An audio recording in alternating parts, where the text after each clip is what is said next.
going off, your radar should be going off that. He says, 2 nations are in your womb. Well, God said that I will make Abraham, I will make you into a great nation. And here it says there are 2 nations.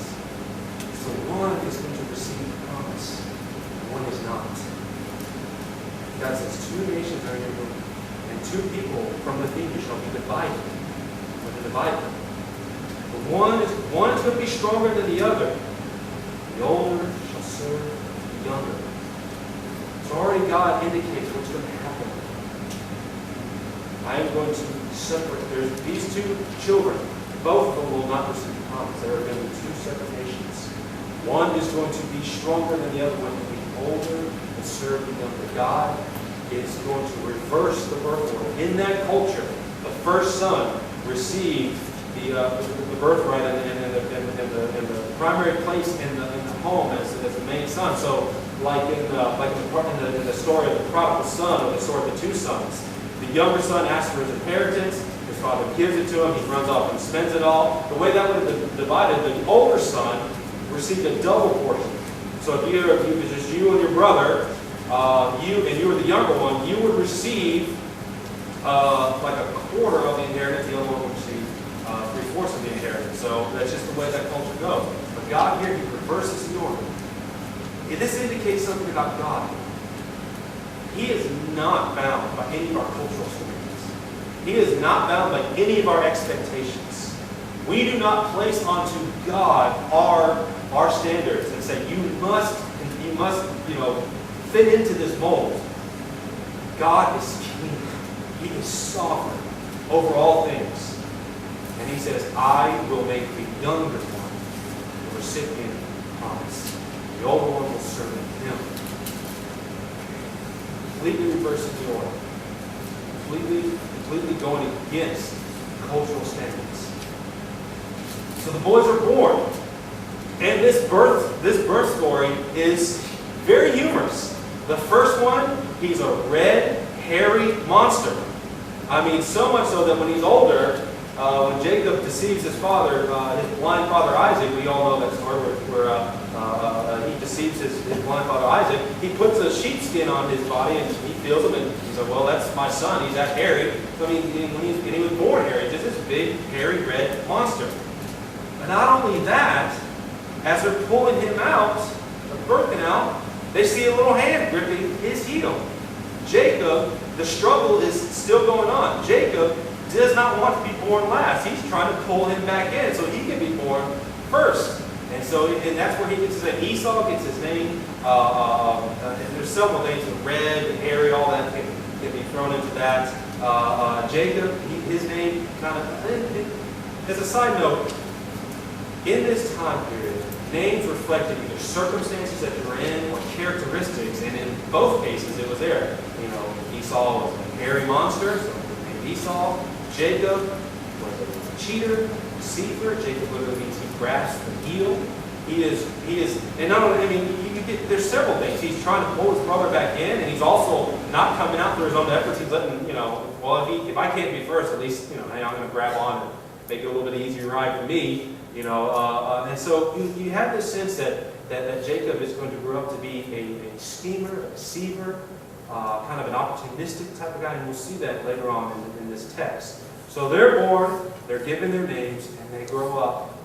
And one of the saddest lines in all the Bible is that Isaac loved Esau because he ate of his game, but Rebekah loved Jacob.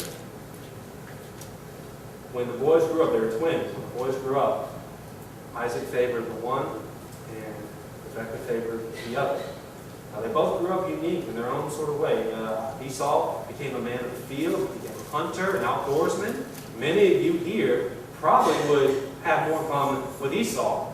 He's outside. He's hunting. He's doing outdoor activities. And you have Jacob, who stays inside, probably reading. Learning culture, more of a, I don't want to say sissy boy or anything, but probably more like me. I could, you give me a choice between fishing and hunting or reading a book, I'll probably stay home and read a book. And some of you are like, whatever, really, man. So that is what it is. But, so some of you can relate to Esau better to Jacob. Now, we're going to come to another story that you all are very familiar with. Esau selling his birthright. We tend to, in these sort of stories, want to make a hero out of the one and villainize the other. But if you actually look at this text, you will see that neither one of these people are commended. Neither one of them. Either Jacob or Esau are commended. And it's important that you note that. You don't want to make Jacob into be a hero because he ends up being the father of the 12 tribes. You want to realize this. Jacob comes out as a scumbag in the story. And probably more so than Esau, his brother. He's a scumbag. He becomes what his name entails. He becomes opportunistic, deceitful, and cruel, selfish, all these things. He is no hero. And this is purposeful. It highlights the grace of God. It highlights God's mercy. So what happens? As we know, Esau is an outdoorsman. He's a hunter. Jacob, he stays inside, kind of more of a cultured man. And Esau comes in from the field. He's exhausted. He's hunting. No telling how long he's been out there. And he comes in, and Jacob's cooking stew. And Esau, he's exhausted. And he's exhausted. He comes and he says, "Let me eat some of that red stew." And the wording is, "Let me eat some of that red stuff. Whatever that red stuff is in that pot, give it to me. I'm hungry." And like a good brother, Jacob says, "Sell me your birthright. Give me your place as the first son." And Esau, he says, "I'm about to die. What does it matter to me about my birthright if I die with it? If I die before I can even attend? Yeah, just give me some of that food." He goes, "Don't swear it to me now. Give me your birthright." And Esau sells his birthright, he eats his food, and he goes away. And the comment on the Bible from Moses through the Holy Spirit says, "Thus Esau despised his birthright." And we read that text in Romans, where Paul, commenting on this, says that before the boys were ever born, before they did anything good or bad, God chose Jacob over Esau. The promise was to Jacob's line, not Esau's line. And we just read that. While they were in the womb, Rebekah prayed, God said there are two nations, not one nation of two brothers. And you see later on when Jacob has his 12 sons, they become one nation. They don't become 12 nations, they become one nation.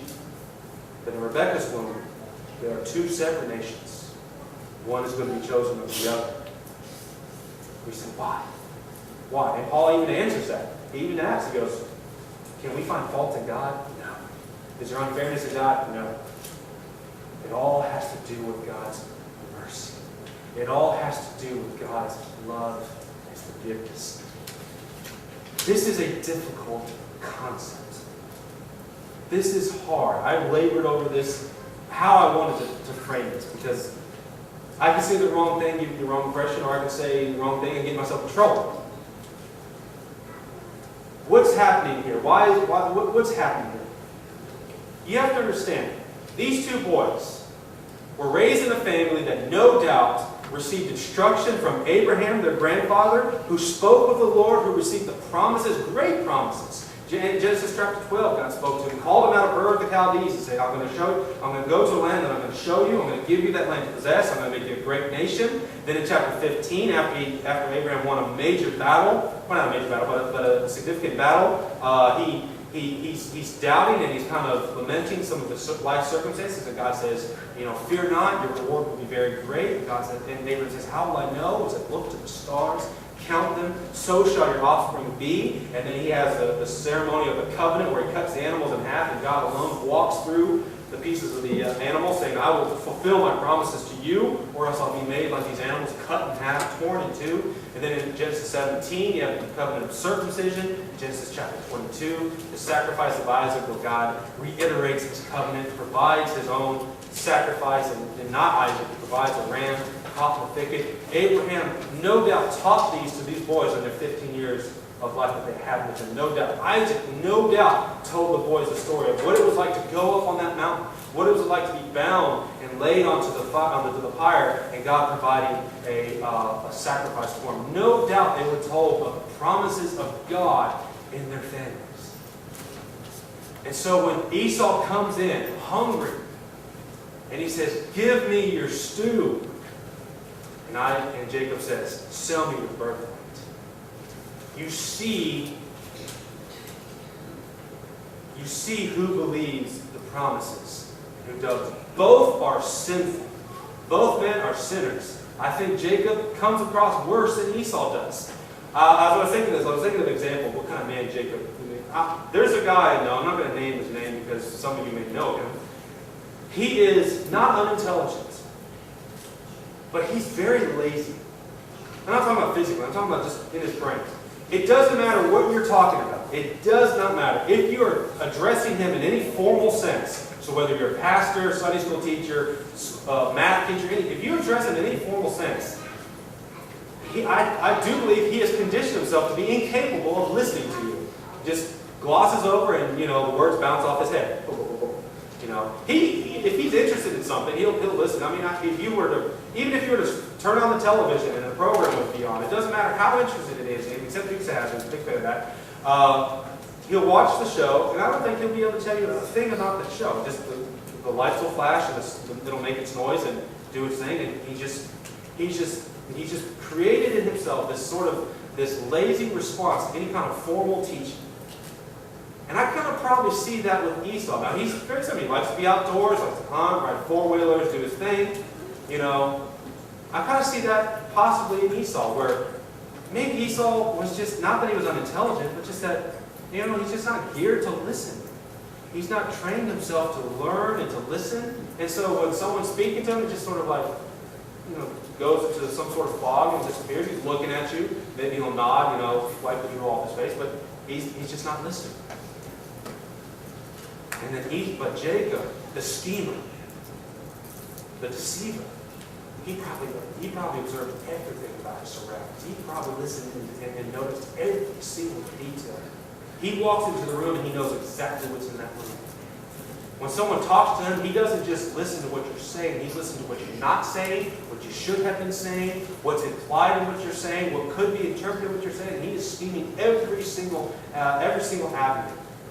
And when the two were taught by their grandfather and their father about the promise of God, Esau probably just never comprehended, never processed it. It was just sort of there. Maybe he could repeat what was said, but he had no idea what the implications were. And Jacob heard, and listened, and he said, "I want that." And so when the opportunity came, his brother, starving to death, comes in. Jacob says, "Sell me your birthright. Sell me your place in the family so that I can have what you have coming to me." And Esau says, "Fine, have it. I'm starving. I need food. Have it." And the Bible comments that he despised his birthright. Understand this clearly. Esau listened to the promises of God. As the firstborn son, he should have guarded that birthright with his life, and yet he gave it up for a bowl of soup and a piece of bread.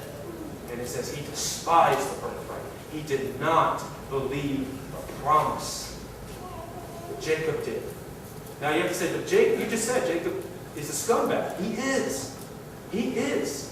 He believed the promise for his own selfish means, his own selfish gains, yet he still believed the promise.